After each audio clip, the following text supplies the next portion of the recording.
bem-vindos ao Nerdologia de História. Meu nome é Felipe Figueiredo, formado em História, colunista, podcast, youtuber e professor. E você veio aqui para o quê? Paraguaio dar play nesse Nerdologia sobre a história da Guerra do Paraguai. O conflito que chamamos de Guerra do Paraguai foi a maior guerra da América do Sul. Ela durou de dezembro de 1864 a março de 1870 e causou cerca de 450 mil mortes. Esse número não parece grande quando pensamos nos números das guerras mundiais, mas foi uma das guerras mais letais da contemporaneidade. Cerca de 1,5% de toda a população brasileira foi para a guerra, e mais de um terço deles não voltou. Muitas mortes foram causadas por doenças. Mais da metade dos soldados argentinos e uruguaios também não voltou para casa, principalmente a devastação na guerra no Paraguai. Esses dados já foram inflacionados antigamente, e um alto grau de precisão é difícil, mas as estatísticas mais recentes e confiáveis colocam que o Paraguai perdeu cerca de 60% de toda a sua população, incluindo ao menos 75% de toda a sua população masculina. Além disso, falamos que é o conflito que no Brasil é chamado de Guerra do Paraguai, pois na Argentina e no Uruguai usam o termo Guerra da Tríplice Aliança, enquanto no Paraguai é a Guerra Guazú, a Guerra Grande. Oficialmente, a guerra começou no dia 13 de dezembro, quando o Paraguai declarou guerra ao Brasil, mas as hostilidades já tinham começado. Em represália à intervenção brasileira no Uruguai, o navio brasileiro Marquês de Olinda foi capturado por um navio paraguaio no dia 12 de novembro de 1864, quando se deslocava rumo à então província de Mato Grosso. Na época, a melhor maneira de ir da capital no Rio de Janeiro ao Mato Grosso era navegando pelos rios ao sul. Todas as pessoas a bordo eventualmente morreram prisioneiros do Paraguai. Em dezembro, o Paraguai iniciou sua primeira ofensiva. Ao norte, invadiu Mato Grosso com uma força de cerca de 8 mil homens. A guarnição brasileira do estado estava em menor número e o Paraguai ocupou parte da província até o início de 1868, embora sem tomar a capital, Cuiabá, que foi fortificada pelo exército brasileiro. De qualquer maneira, as forças paraguaias cumpriram seu objetivo ao ocupar a região das minas de metais preciosos na fronteira. Ao sul, o Paraguai desejava atacar a força principal do exército brasileiro que estava no Uruguai. Para isso, precisava cruzar território argentino. A Argentina rejeitou pedidos de passagem tanto do governo do Paraguai quanto do Brasil, declarando neutralidade. Entretanto, o governo paraguaio afirmou que a Argentina violou essa neutralidade ao autorizar a passagem de navios brasileiros por suas águas. Em março de 1865, o Paraguai declarou guerra à Argentina e invadiu o país com uma força de 20 mil homens. No dia 1º de maio de 1865, Brasil, Argentina e Uruguai assinaram o Tratado da Tríplice Aliança, em Buenos Aires, que incluía cláusulas secretas. As causas do conflito são complexas, mas, resumindo, estão nos processos de independência dos países da região. Como já vimos aqui no Nerdologia, os novos países herdaram disputas fronteiriças do período colonial. Tanto o Brasil quanto a Argentina reivindicavam o território que hoje é o Uruguai, que tornou-se independente em 1825. O Brasil tinha divergências fronteiriças com o Paraguai. O governo argentino tinha restrições com a independência paraguaia, já que ele fazia parte do antigo vice-reino do Prata. Todos os países passavam por conflitos internos, com as facções buscando apoios no exterior, cada um com interesses diferentes. Finalmente, a livre navegação dos rios da Bacia do Prata era motivo de debate, já que os rios são partilhados entre os 4 países envolvidos e muito importantes para o comércio. As capitais do Uruguai e da Argentina dominam a entrada do Estuário do Prata, enquanto o Paraguai dependia dos rios para o seu comércio internacional, sem uma saída oceânica, e o Brasil precisava dos rios para a ligação com as regiões do interior do país. Entre 1820 e 1870, foram 6 guerras na região do Prata. Tanto que o estopim da Guerra do Paraguai foi uma intervenção brasileira a favor dos colorados do Uruguai, que derrubou o Partido Blanco do poder. No geral, o conflito pode ser dividido em 3 fases. A primeira é a das ofensivas paraguaias, no Mato Grosso e até o Rio Grande do Sul.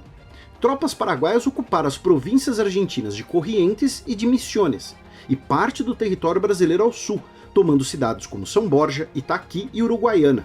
Essa fase durou até setembro aproximadamente, quando as tropas paraguaias no Rio Grande do Sul ou bateram em retirada ou se renderam. 2 vitórias aliadas interromperam o avanço paraguaio: a Batalha de Jataí, em solo, e a vitória da Marinha Brasileira liderada pelo almirante Barroso na Batalha do Riachuelo. A Marinha Paraguaia foi anulada E, na prática, daquele momento em diante, o Paraguai não tinha mais como realizar operações ofensivas em um conflito onde o domínio dos rios era essencial.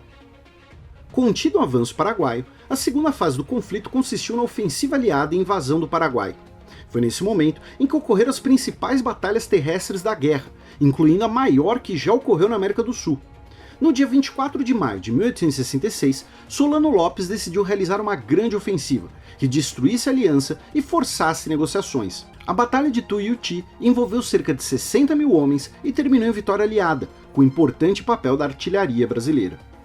Embora o exército paraguaio tenha sido derrotado, os aliados também sofreram pesadas baixas e tiveram que interromper sua ofensiva por vários meses. As pesadas baixas nesse período, uma fracassada proposta de paz por Solano Lopes e intrigas políticas brasileiras causaram mudanças de comando nas forças aliadas. Depois de meses parados, os aliados retomaram a ofensiva apenas em agosto de 1867. Depois de meses de cerco, uma operação conjunta terrestre e naval aliada tomou o Maitá, a principal fortaleza paraguaia. No início de dezembro de 1868, foi travada a última grande batalha terrestre da guerra, e, no primeiro dia de 1869, Assunção, a capital do Paraguai, foi ocupada e saqueada pelas tropas brasileiras. A terceira fase da guerra compreende os últimos 14 meses do conflito, marcado pelo colapso do Paraguai, a formação de um governo provisório, táticas de guerrilha pelo interior do país e uma caçada a Solano Lopes. A Argentina e o Uruguai se retiraram e as forças brasileiras passaram a ser lideradas pelo genro do imperador. No dia 1º de março de 1870, 150 anos atrás, Solano Lopes morreu em Cerro Corá, pela lança do cabo José Francisco Lacerda, o Chico Diabo. O conflito gerou impactos profundos em todos os envolvidos.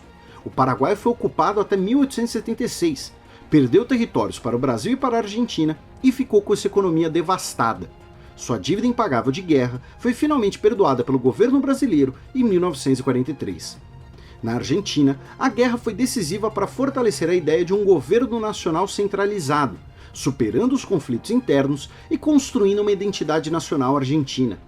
Nos 3 países aliados, as forças armadas saíram politicamente fortalecidas e, nos anos seguintes, todos foram presididos por militares veteranos da guerra. No Brasil, a guerra, além de motivar debates sobre o papel das forças armadas na política, também gerou uma profunda crise econômica, já que o país se endividou pesadamente e impôs grandes taxas na população, e também debates sobre a abolição da escravidão, especialmente pelo desempenho de soldados brasileiros negros, muitos deles indo para a guerra ou forçados ou sob promessas de liberdade. A soma disso tudo levaria à proclamação da República. O historiador Francisco Doratiotto talvez seja o principal pesquisador sobre o conflito e sobre a política brasileira na região do Prata. Um dos temas que ele aborda é sobre o envolvimento de potências estrangeiras no conflito. Por exemplo, a afirmação de que a guerra foi atendendo desejos britânicos, que muitas vezes é centro de polêmicas. O Reino Unido foi um país que se beneficiou do conflito, vendendo armas e emprestando dinheiro. Isso não quer dizer que a guerra foi atendendo seu desejo. Inclusive, quando a guerra começa, as relações entre Brasil e Reino Unido estavam estremecidas, e os britânicos eram os principais investidores do Paraguai, que passava por uma modernização de sua economia, embora ainda rural e controlado pela família de Solano Lopes. Novamente, tudo isso é um resumo, um recorte, e, como sempre, fontes e sugestões de leitura estão listadas aqui na descrição do Nerdologia. Nos comentários do Nerdologia sobre o culto que atacou o metrô de Tóquio com gás sarin, perguntaram sobre o integrante do culto que foi morto perante as câmeras antes de depor na delegacia. Ele foi morto por um cidadão japonês de origem coreana, membro de um grupo Yakuza. O motivo? Ninguém sabe. Muita gente fez referências e perguntas ao mangá 20th Century Boys, se ele teria alguma inspiração do culto. Sim, é inspirado, e, segundo um pesquisador, o culto de Shoko Asahara foi um divisor de águas em como esse tema é abordado na cultura pop japonesa. Algumas pessoas ficaram confusas com um trecho que disse que Asahara teve de 7 a 12 filhos. É porque fontes diferentes dão informações diferentes, e, aparentemente, ninguém sabe direito quem era realmente filho dele e quem era apenas protegido dentro da estrutura do culto. Finalmente, perguntaram se termos dito que uma pessoa foi incinerada em um micro-ondas teria relação com o método do tráfico de drogas no Brasil. Não, gente, era literalmente um forno de micro-ondas industrial. Não se esqueçam de curtir e compartilhar o vídeo, assine nosso canal para conhecer mais sobre a história do Brasil e até a próxima!